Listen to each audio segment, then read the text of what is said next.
Agora vamos ficar de pé, irmãos, e abrir a Bíblia no livro do profeta Ezequiel. Ezequiel capítulo 37, vamos ler até o versículo 14. Ezequiel 37, até o verso 14.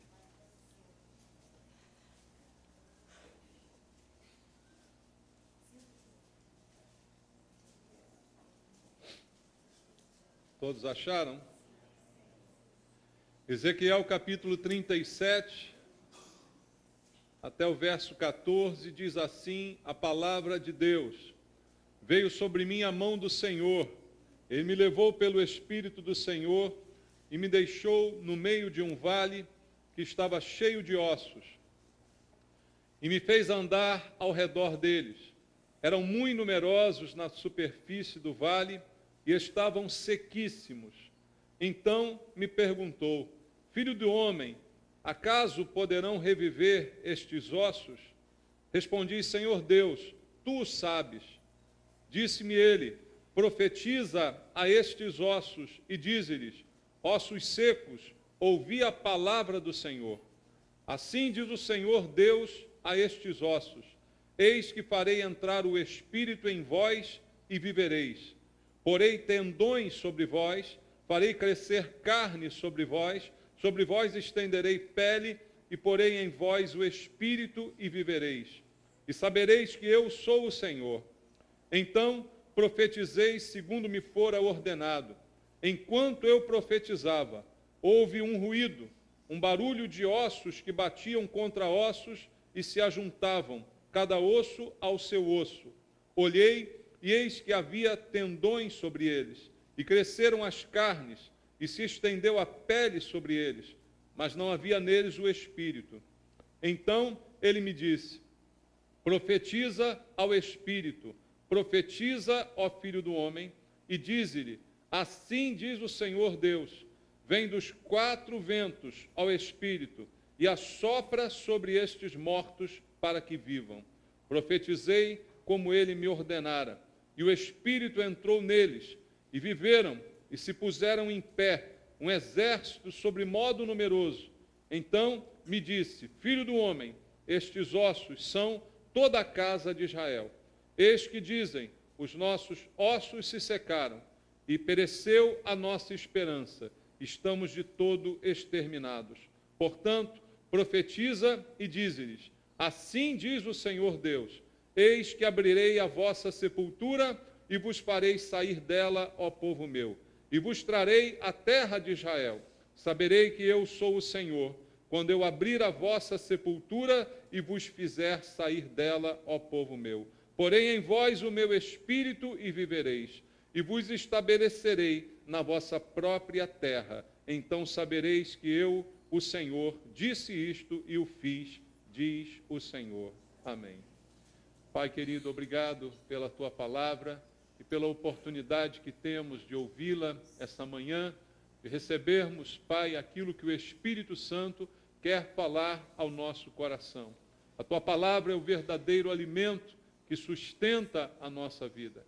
E eu te peço essa manhã que esse alimento nos seja servido, para que possamos sair daqui fortalecidos, Pai, com a tua palavra, com direção para a nossa vida. Pai, cheios do teu Espírito, que a tua palavra assim nos seja ministrada e que a minha vida seja um instrumento em tuas mãos. Para isso eu clamo ao Senhor mais uma vez: enche-me com teu Espírito, Senhor, para que eu possa ministrar a cada um nesse lugar e todos nós sejamos abençoados pela ministração da tua palavra. É o que eu te peço, orando com os irmãos, em nome de Jesus. Amém. Graças a Deus. Podem sentar, irmãos. Amados, aqui está uma profecia dita pelo profeta Ezequiel, um profeta de Deus que vivia em Jerusalém, que vivia no Reino do Sul e que, juntamente com todo o povo daquela região, havia sido levado cativo para a Babilônia quando Judá foi assim conduzido por causa do pecado, por causa do erro, por causa da revolta contra Deus. Aquele povo que antes fora protegido por Deus, agora havia sido entregue nas mãos dos babilônicos. E Ezequiel, profeta de Deus, que morava naquele lugar, fez parte desse conjunto de pessoas que para ali foi levada em cativeiro. E durante 22 anos, Ezequiel profetizou, mesmo no cativeiro, aquele povo. Foi usado por Deus para trazer uma mensagem a um povo que estava passando por uma situação muito difícil, de escravidão, de perda, de destruição. Mas mesmo ali, Deus falava com eles através de Ezequiel, e por 22 anos isso aconteceu. Pensar na situação é algo que nos leva a uma reflexão, porque um povo chamado por Deus, um povo de Deus, que tinha sido forte no Senhor, que tinha conquistado a terra onde estava estabelecido, por milagres realizados por Deus, um povo que havia sido liderado pelo rei Davi por alguns anos, também depois por Salomão, experimentou glória, riqueza, poder, um povo que tinha tudo para dar certo, nesse momento está vivendo uma situação de grande desgraça, porque simplesmente haviam deixado o Senhor e se voltado contra Deus. E agora experimentavam a desgraça, a vergonha da escravidão. E no livro de Ezequiel, Ezequiel profetiza, como eu disse, da parte de Deus para esse povo, nesse estado em que se encontravam, para que a gente possa entender o contexto dessa mensagem. E a mensagem de Deus diz para o povo, através de Ezequiel, que tudo que eles estavam vivendo era consequência do pecado e do afastamento. Certamente não é uma mensagem muito boa de se ouvir, não é? Você está vivendo uma dificuldade e o profeta está dizendo para você que você mesmo é o culpado disso, porque isso é consequência das escolhas que você fez, do caminho que você tomou, das coisas que você deixou, dos princípios que você já não adotava em sua vida. Essa é a tônica da profecia aqui descrita no livro de Ezequiel. Mas o livro não é só de repreensão. Apesar de Deus trazer a repreensão ao povo e mostrar que a consequência do pecado e do afastamento era aquilo que eles estavam vivendo, o livro também é um livro de esperança. A palavra de Deus, por Ezequiel, também traz uma esperança de restauração. Traz uma esperança de que Deus é poderoso para tirar aquele povo daquela situação em que eles mesmos se meteram. E nessa passagem específica que nós acabamos de ler, Deus está comparando o seu povo a um vale de ossos secos. Essa é a visão que Deus dá a Ezequiel para ensinar uma lição a ele e também ao povo.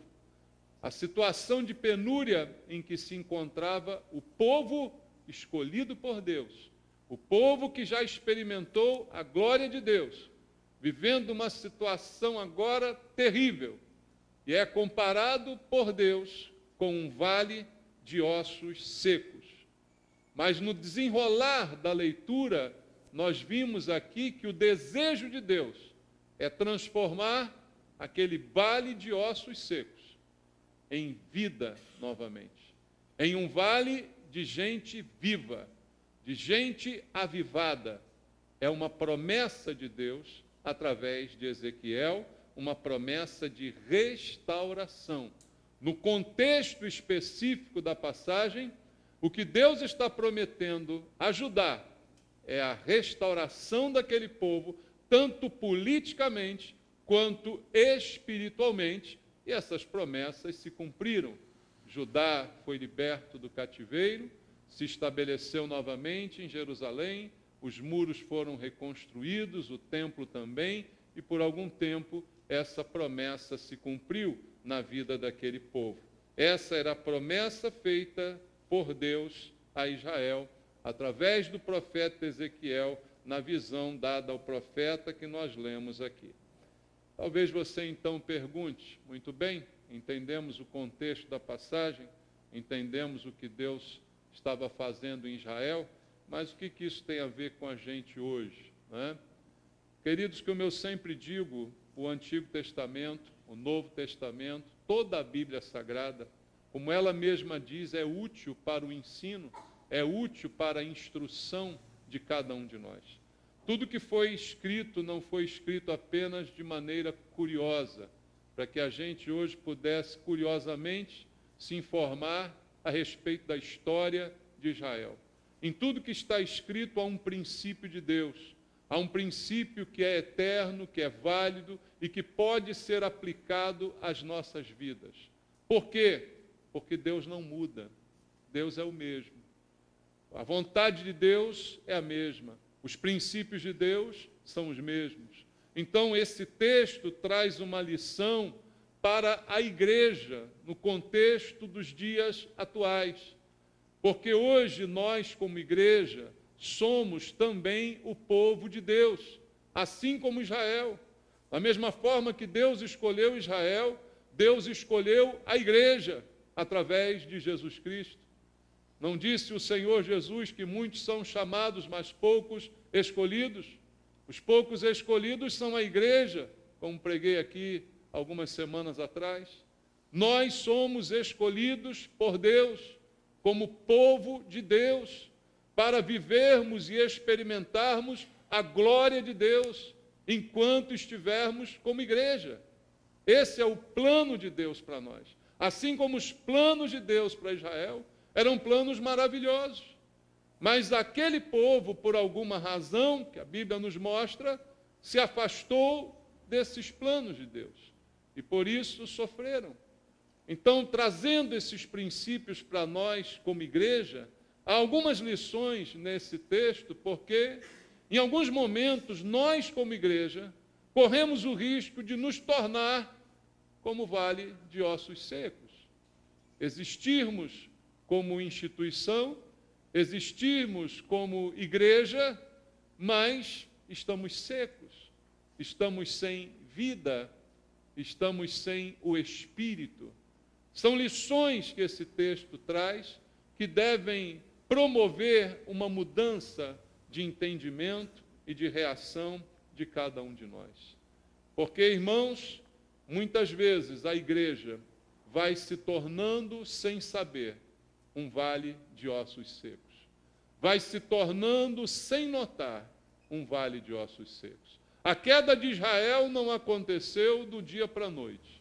Foi um processo contínuo de desprezo de princípios de Deus, um processo contínuo de esfriamento da vida espiritual daquele povo, um processo contínuo de deixar de lado algumas coisas que eram essenciais e importantes.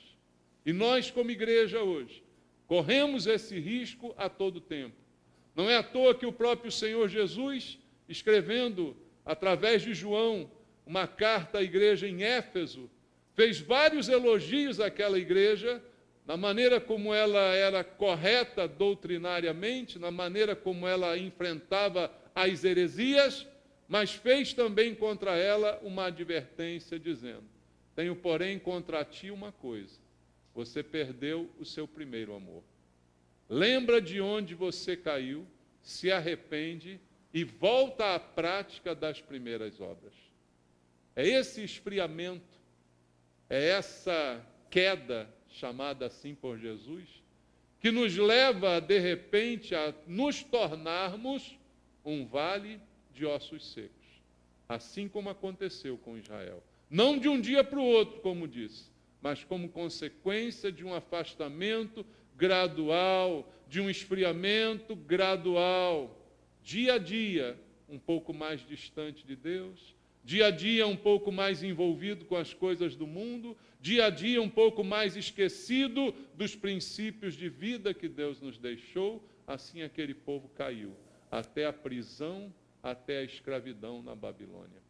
Hoje, amados, a igreja do Senhor, não digo a nossa ou aquela ou outra, mas a igreja do Senhor corre o mesmo risco. Muitas coisas têm contribuído para nos esfriar. Muitas coisas têm nos distraído para que a gente esqueça princípios fundamentais de Deus para a nossa vida. E não são poucos os fracassos que nós temos presenciado dentro da igreja. Quantas famílias têm se destruído dentro da igreja? No mundo nós estamos acostumados com isso. Ninguém mais se espanta quando vemos uma família ser destruída no mundo. Até a Fátima Bernardes e o William Bonner se separaram. Não é verdade, irmãos? Ninguém mais se espanta. Nós estamos acostumados, é questão de tempo. As pessoas olham e dizem, vamos ver quanto tempo vai durar esse casamento. Não é? Mas acontece que essas coisas estão acontecendo na igreja. Não é no mundo, mas é na igreja que os casamentos estão terminando. É na igreja que os filhos estão se perdendo. É na igreja que as pessoas estão esfriando. As que estão no mundo estão frias. Nunca foram quentes, nunca experimentaram um aquecimento espiritual, mas as da igreja estão secando, e não estamos nos dando conta disso. De repente, Babilônia chega de surpresa, mas era previsível, mas era de se esperar, mas a gente nunca espera. Não é verdade, irmãos? A gente não espera. Israel não esperava, mas Deus mandou tantos profetas para alertar. Deus mandou tantos homens de Deus para avisar, mas nunca acreditamos que vai ser conosco. Nunca aceitamos que isso vá nos atingir. Muitas vezes ouvimos histórias, ouvimos na TV até pessoas que não são cristãs, que passam por desgraças, que passam por problemas. E o testemunho que mais ouvimos ouvi essa semana mesmo na TV, pessoa falando sobre um caso. Eu nunca pensei que isso pudesse acontecer comigo. Eu nunca pensei que isso pudesse acontecer na minha casa. A gente vê a notícia, é na casa dos outros, é sempre na cidade dos outros, é na rua dos outros, é no condomínio dos outros. Mas, de repente, isso está na nossa casa, na nossa rua, no nosso condomínio, na nossa igreja. Não é na dos outros, entende isso? E chega de repente, mas era previsível, foi avisado, foi anunciado por Deus, mas a gente nunca pensa que é conosco. E aí Judá foi tomado por Babilônia, e 70 anos durou esse cativeiro, 70 anos durou essa destruição. Muitas vezes, queridos, a igreja acaba se tornando, sem saber, um vale de ossos secos. E nessa hora nós procuramos o culpado. Quem é o culpado? É Moisés, dizia o povo no deserto, na época do deserto. O culpado é o líder. O culpado é Deus. Alguns se voltam contra Deus. Muitas vezes Israel se voltou contra Deus, se queixando da sorte. Por que isso aconteceu comigo? Por que logo na minha casa? O culpado é a igreja. O culpado é alguém. O culpado nunca sou eu. Quem é o povo de Deus? O povo de Deus sou eu. Quem é a igreja do Senhor aqui? Quem é a igreja? Sou eu, é você. Quem é o culpado? Sou eu, é você. Quando alguma coisa acontece, quando alguém esfria, quando uma família se afasta, quando um filho se perde, quem é o culpado? Sou eu. Não adianta botar a culpa no outro. Meu casamento acabou porque a igreja não tinha curso de casais. O pastor não dava atenção aos casamentos. A gente não teve oportunidade. Não, não é verdade. O meu filho se perdeu porque não tinham muitos jovens na igreja, porque os jovens não eram bons o suficiente. Não, não é verdade. Nós secamos. Israel secou, Babilônia chegou e Babilônia tomou. Aí talvez você diga, então, pastor, qual é a solução? Qual é a solução? Parece que essa mensagem é como a de Ezequiel, só quer nos apontar a culpa, só quer nos tornar culpados. Não, muito pelo contrário, queridos. Essa mensagem é de restauração. É a mensagem de Ezequiel. A mensagem que diz que Deus pode reviver ossos secos. Que Deus pode transformar o que parece morto. Que Deus pode trazer à vida o que já parece sem esperança. Qual é a imagem? Eu fico pensando em Ezequiel, sendo levado pelo Espírito a contemplar um vale de ossos secos. Eu nunca andei por um vale de ossos secos. Você já andou por um vale de ossos secos? Mas a imagem que me vem quando eu leio isso é aquela imagem que vemos em filmes, né? Dos nazistas lá depositando em valas comuns ossos e mais ossos de judeus, o povo de Deus, né? É a imagem que me vem. E de repente você contemplar aquela imagem terrível, foi essa imagem que Deus mostrou a Ezequiel. E ele disse, isso aí é o meu povo. Isso aí é a minha igreja. Não a gloriosa igreja que deveria ser, não o glorioso povo que deveria ser, mas esse vale de ossos secos. Mas, queridos, como eu disse, é uma mensagem de esperança. E qual a esperança que esse texto me dá? A esperança está no próprio texto. Veja, o versículo 1 diz, veio a mim a mão do Senhor, e ele me levou pelo Espírito e me deixou no meio de um vale que estava cheio de ossos. Deus fez isso com quem? Com Ezequiel. Concorda? Quem é Ezequiel? Um profeta. Veja, Deus contempla o vale de ossos, mas ao mesmo tempo levanta profetas. Deus levanta profetas e Deus quer levantar profetas hoje, irmãos. Se há um vale de ossos se estabelecendo na igreja do Senhor, Deus quer levantar profetas. Mas há uma grande diferença entre a igreja e Israel, apesar de ambas serem o povo de Deus. Naquele tempo, Deus levantava profetas um a um no meio de milhares, um no meio de multidão. Mas hoje, queridos, o crente verdadeiro é um profeta de Deus. Porque o que é o profeta, senão aquele que fala a palavra de Deus?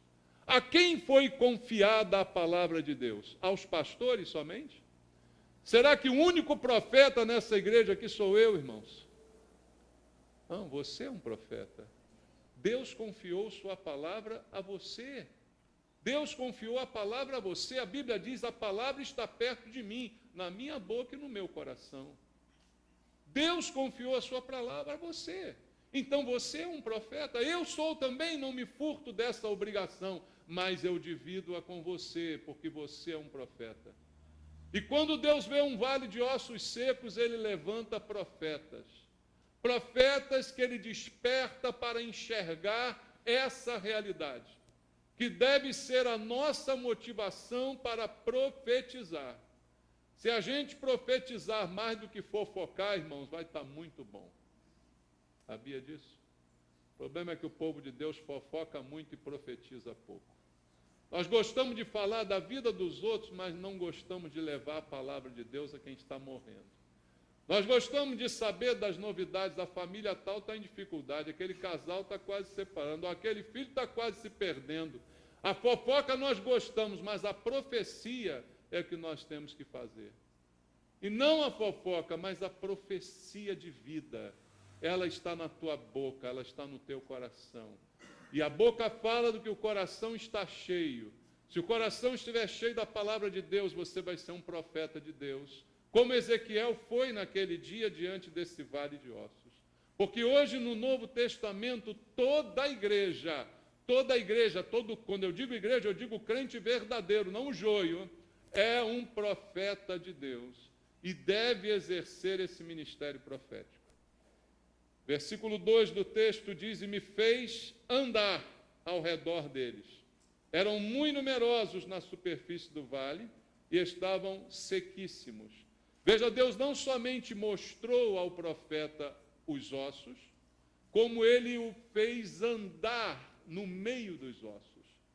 Queridos, o que isso quer dizer? Os profetas da igreja são chamados para andar no meio dos ossos. E isso não é muito confortável, concorda comigo? Talvez profetizar seja mais confortável do que andar no meio dos ossos. Eu estou aqui no púlpito profetizando. Eu posso acabar a minha profecia e ir embora para o meu quarto confortável, né? Mas os profetas do Novo Testamento, os profetas do Antigo Testamento, foram chamados para andar no meio dos ossos. E ossos sequíssimos. Não é um lugar confortável, não é o lugar dos sonhos, é o seu lugar dos sonhos, dar um passeio. Quer um passeio? Vamos promover uma excursão ao Vale de Ossos Secos? Alguém quer se inscrever? Hã? Vamos promover um passeio ao Vale de Ossos Secos? Ninguém gostaria. Mas é ali que o profeta tem que andar. Não é? O profeta precisa estar andando, transitando no meio do vale, talvez até para que ele possa sentir o vale. Uma coisa é você ver a cena, outra coisa é você andar nela. Uma coisa é você ouvir falar, outra coisa é você experimentar, transitar por ela. E na igreja há muitos problemas, irmãos. Há muitas famílias com dificuldades, há muitos irmãos com dificuldades. E nós temos que transitar entre eles. Se queremos profetizar a eles, nós queremos e devemos estar perto deles. A chamada de Deus é para que a gente passeie no meio do vale de ossos secos. Versículo 3 diz: então me perguntou, filho do homem, acaso poderão reviver estes ossos? Respondi, Senhor Deus, tu o sabes. Veja, Deus pergunta ao profeta: esses ossos têm jeito? Tem solução para isso que você está vendo? E esse texto, essa resposta de Ezequiel, nos coloca no nosso devido lugar. Ezequiel sabe que é profeta, sabe que Deus o usa, sabe que ele é usado pelo Senhor, mas ele dá uma resposta comedida. Quando Deus pergunta, esses ossos podem viver? Ele diz, Senhor, o Senhor é que sabe. Porque, queridos, nós, profetas do Senhor, não temos o poder para determinar o que queremos e fazer o que desejamos. É Deus quem sabe. A resposta do profeta mostra que nós dependemos de Deus. Temos que estar à disposição dele. Temos que estar aonde ele nos colocar, mas na dependência dele. Nenhum profeta pode dizer, deixa comigo que eu resolvo. Deixa que eu tenho a solução, deixa que eu vou resolver o problema. Não é essa a resposta de Ezequiel, embora soubesse que ele era um instrumento de Deus. Mas ele diz, Senhor, só o Senhor é que sabe. Eu não sei, eu sou limitado, mais ou menos é isso que ele está dizendo. Então vem o verso 4 e a palavra de Deus diz, disse-me ele, profetiza a estes ossos e dize-lhes, ossos secos, façam o quê? Ouvi a palavra do Senhor. Aqui está, irmãos, a chave da solução. Como é que o processo de transformação começa nestes ossos? Como é que esses ossos começam a reviver? Qual a solução dada por Deus? Ouvir a palavra do Senhor. Ossos precisam ouvir a palavra do Senhor. A igreja que se tornou um vale de ossos secos, qual a solução? Ouvir a palavra do Senhor. Mas nem sempre é a solução que nós queremos, irmãos. Nem sempre é a solução que nós sonhamos. Quando estamos como um vale de ossos secos, talvez muitos queiram uma solução milagrosa. queira um estalar de dedo, queira um passe evangélico, alguma coisa que traga uma solução para o vale de ossos em que se transformou sua vida, sua casa, sua família. Mas a solução não vem num passe de mágica, irmãos. A solução vem de Deus. E o que ele diz é ouvir a palavra do Senhor. Amados, a fé vem pelo ouvir da pregação, diz a Bíblia. Sem fé é impossível agradar a Deus. Você pode receber um milagre e nem assim ter fé em Deus. Você pode ser alvo de um milagre. Quantos já vimos isso? Pessoas que receberam um milagre, depois sumiram da igreja. No ministério de Jesus, pessoas que ele curou e depois gritaram Barrabás. Você pode receber um milagre e nem por isso ter fé. Porque a fonte da fé não é um milagre. A fonte da fé é a palavra. Então a solução para você, para mim, para a igreja, é ouvir a palavra. A solução não é mágica, a solução não é terapêutica, a solução não é acharmos um programa que dê jeito, um método humano, um programa humano. A solução é ouvir a palavra, a mesma palavra que está aí disponível para você. Ouvir a palavra do Senhor. Minha família está com problema, voltem-se para a palavra. Meu casamento está com problema, volte-se para a palavra. Meus filhos estão com problema, volte. Meu emprego está ruim, volte-se para a palavra. Ouvir a palavra de Deus para que você possa deixar de ser um osso seco. É a palavra, é a profecia. E assim que a palavra foi ministrada, o milagre começou a acontecer. Assim que os ossos ouviram a palavra, as coisas começaram a se transformar, diz a Bíblia. Versículo 7. Então profetizei segundo me fora ordenado. Enquanto eu profetizava, houve um ruído, um barulho de ossos que batiam contra ossos e se ajuntavam, cada osso ao seu osso.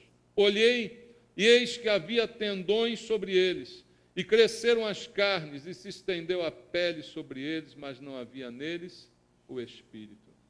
Assim que a palavra foi ouvida, a transformação começou. Tem profeta aqui essa manhã, irmãos? Você tem que levar essa palavra.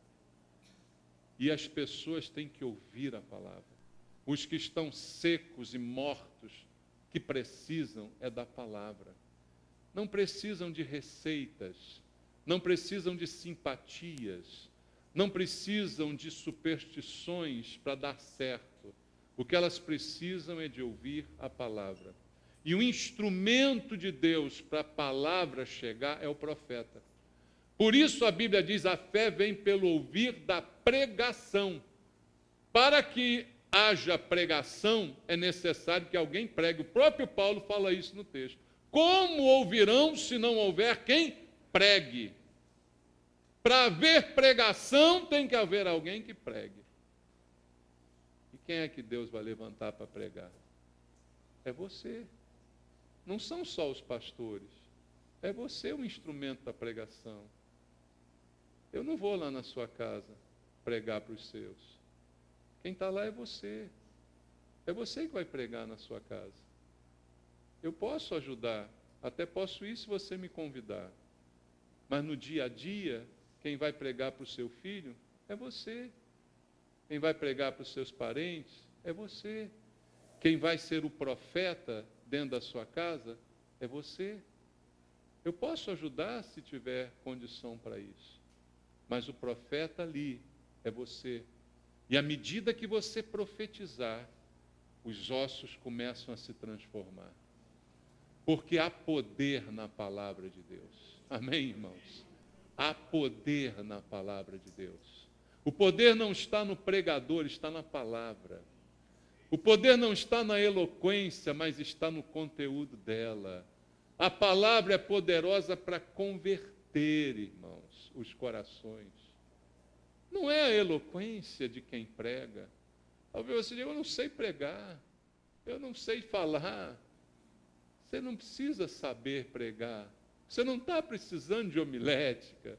Você está precisando de conteúdo. Você está precisando do que pregar? A palavra. Porque a boca só fala do que está cheio o coração.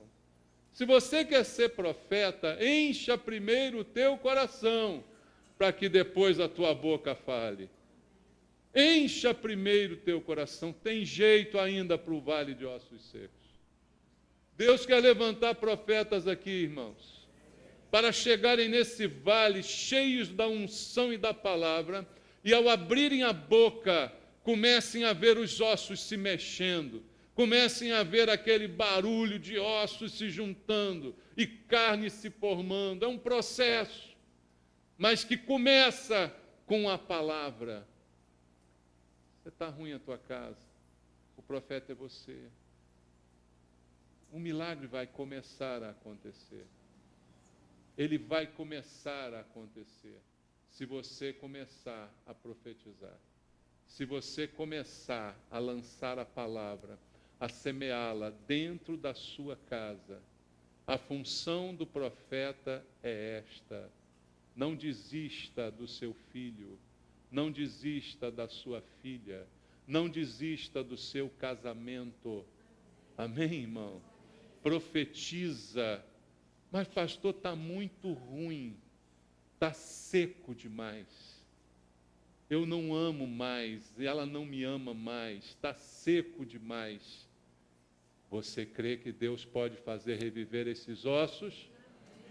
Tu sabes, Senhor, eu só quero é profetizar. A minha função é profetizar. A minha função é ser boca de Deus e não do diabo. Você é boca de Deus e não do diabo. Não é da tua boca que tem que sair. Não tem jeito. Meu casamento não dá mais. Não tem como. Meu filho já era, minha filha. Não. Você profetiza a palavra de Deus, e a palavra de Deus é reviva ossos secos. Receba a palavra e reviva. Receba a palavra e conserta. Você é boca de Deus. Conscientiza o teu coração que você é boca de Deus. Amém, irmãos? Não passa para o outro essa responsabilidade. Não queira que eu vá pregar na sua casa. Eu não vou conseguir fazer o que você não faz. Não é assim, não é mágica, não é solução à distância. A profecia é sua. E diz a Bíblia que quando Ezequiel fez isso, um corpo se formou. Ossos se juntaram, peles cresceram, carnes cresceram e um corpo se formou. Só que a Bíblia diz que ainda não estava completo o trabalho do profeta. No versículo 9, diz assim, versículo 9 e 10, então ele me disse, profetiza ao Espírito, profetiza ao Filho do Homem, e diz-lhe, assim diz o Senhor Deus, vem dos quatro ventos, ó Espírito, e assopra sobre estes mortos, para que vivam. Profetizei como ele me ordenara, e o Espírito entrou neles, e viveram e se puseram em pé, um exército sobremodo numeroso. O exército se formou. Primeiro, os ossos se juntaram, a carne cresceu, a pele se formou, e tivemos corpos. Mas corpos sem espírito não adianta, não funciona. É preciso o Espírito de Deus. Primeiro a profecia fez o corpo se formar, fez a transformação da sequidão para um corpo, mas agora é necessário o Espírito para que esse povo volte a ser um exército realmente eficaz. As duas fases estão na responsabilidade do profeta. Profetiza a palavra, o corpo se forma. Agora profetiza o Espírito. O Espírito é soprado.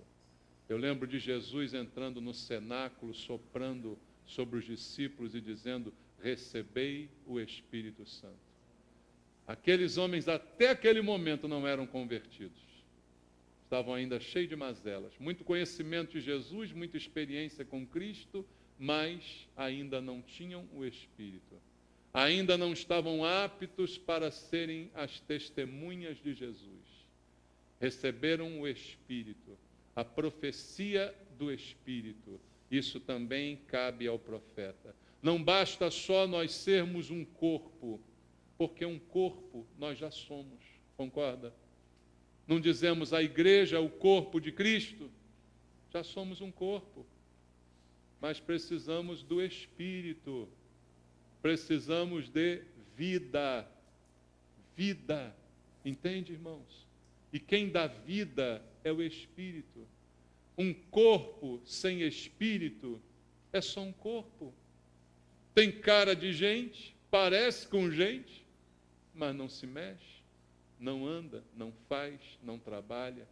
E para isso é necessário o Espírito. Com o Espírito, a Bíblia diz, eles se tornaram um exército sobremodo numeroso.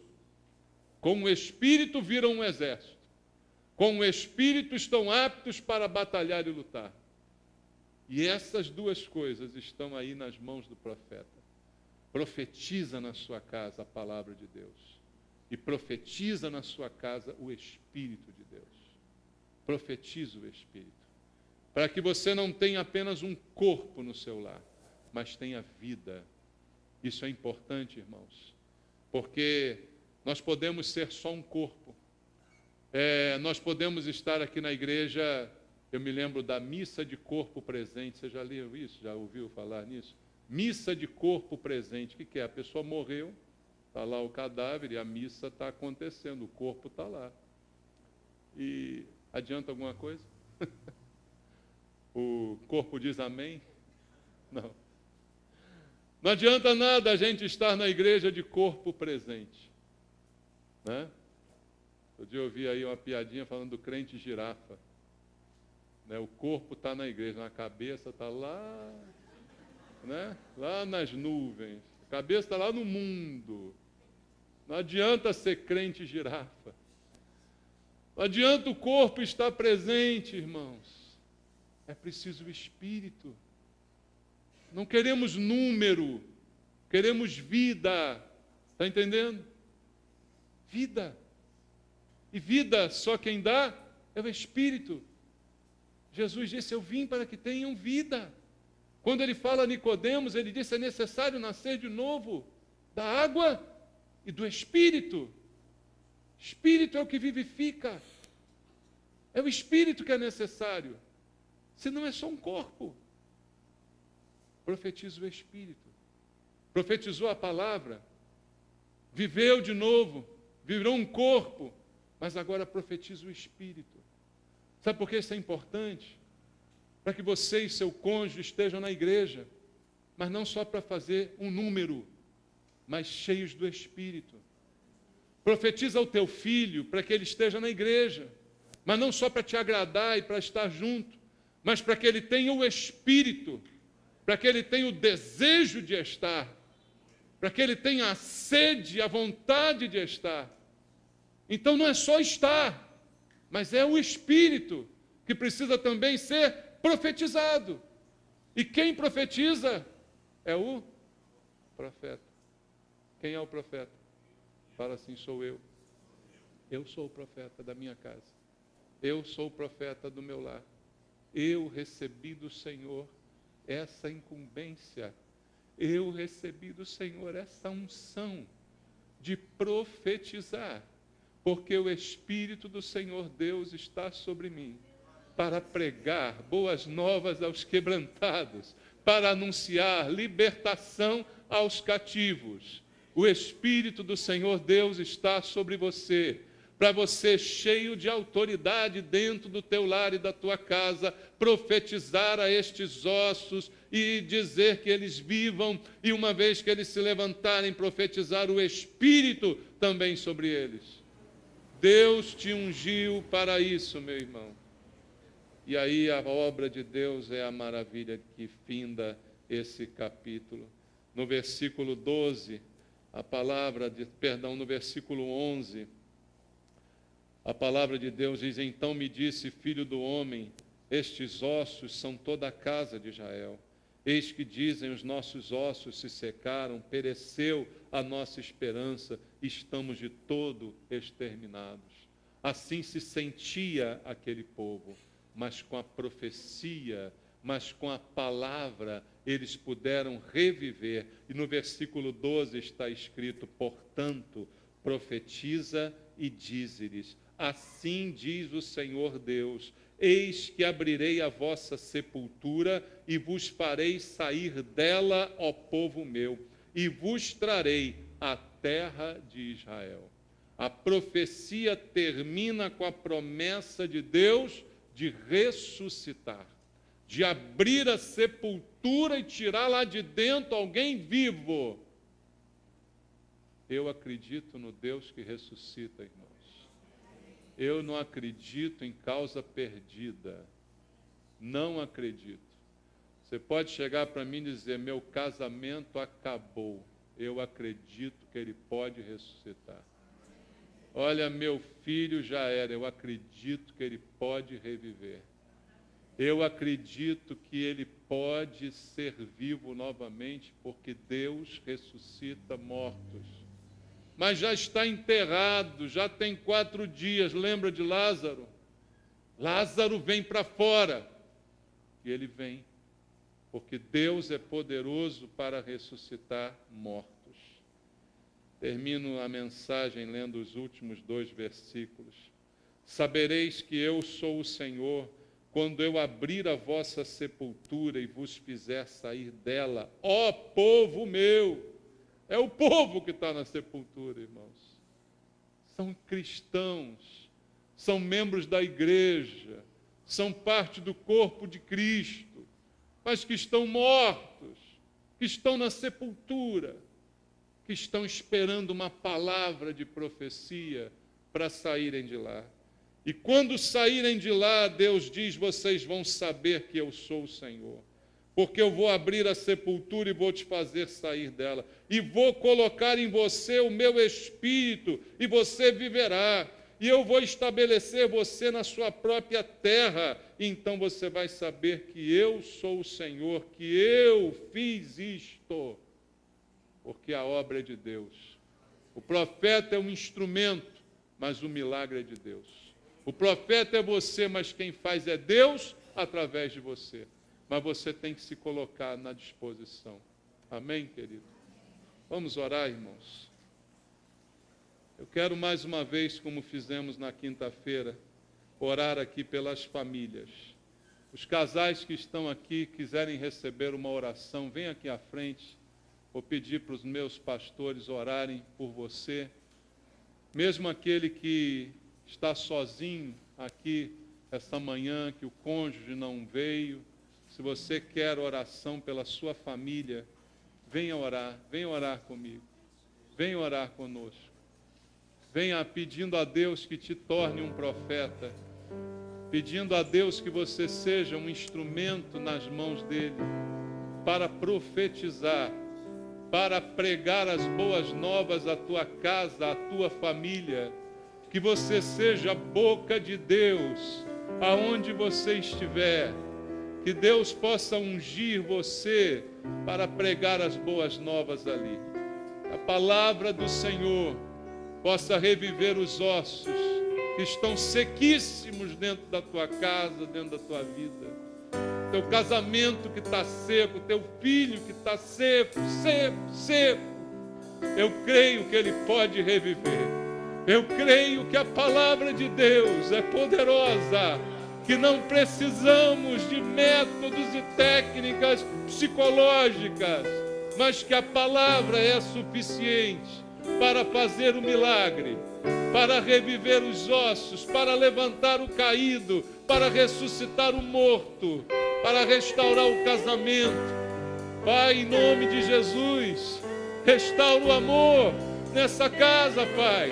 Restaura o amor nessa família, Senhor. Oh Deus, muda os olhos desse homem, para que ele olhe para sua mulher com carinho, com desejo, com amor, Muda os olhos dessa mulher, Pai, para que ela olhe para o seu marido com respeito, com admiração, com amor. Pai, muda os olhos desses filhos para que olhem para os seus pais com carinho, Pai, com respeito, perdoando as falhas desses pais, porque são humanos, Deus. Traz perdão para essas casas, meu Deus. Senhor, que esses pais mudem os olhos também em relação aos seus filhos, que eles olhem para os filhos com esperança, com a esperança de que algo vai mudar, de que Deus vai operar, de que Deus vai agir e de que o poder vai se manifestar, porque o poder é o mesmo. Oh Deus, abençoa as famílias da igreja, Pai, fortalece os casamentos, cura os filhos, Pai, em nome de Jesus. Eu te peço, faz um milagre, revive esses ossos, Senhor, transforma, Pai, revive os ossos na igreja, meu Deus, transforma esse vale em um vale de bênçãos, em um vale de mananciais, Senhor. Faz isso, ó Deus, transforma os corações para a glória do Teu nome, para a glória do Teu nome, Senhor, para que o povo saiba que Tu és Deus e que Tu fazes milagre como fazias antes. Em nome de Jesus, abençoa os lares, que a Tua presença seja sentida nessas casas, Pai. Abençoa os casais, os filhos e a descendência, em nome de Jesus. Deus abençoe você, Deus abençoe a tua casa. Eu creio no milagre, você crê, meu irmão? Creia no milagre, creia, você é o agente do milagre. Profetiza na tua casa, profetiza na tua casa, na tua família, para tua mulher, para o teu filho, para tua esposa, para o teu esposo. Profetiza em nome de Jesus.